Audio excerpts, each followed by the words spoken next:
Hey guys, how's it going? Welcome to my video.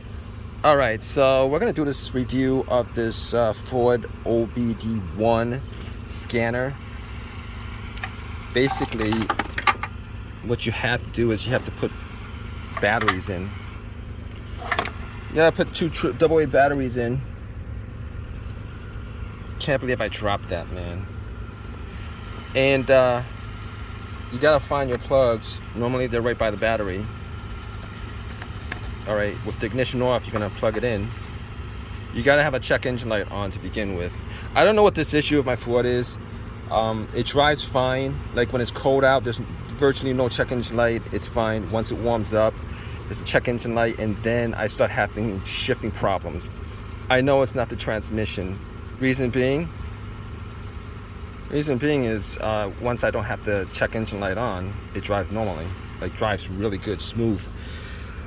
Once that's on, I have like shifting issues from first to second, particularly with slow gears. But anyway, here's the way it works, and it does pull out codes.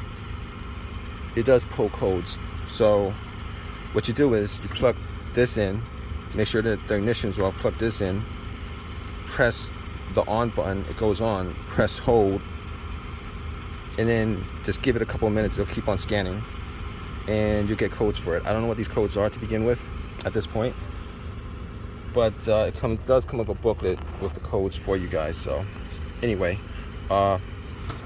that's my review of it. It works fine. It's about 30 bucks.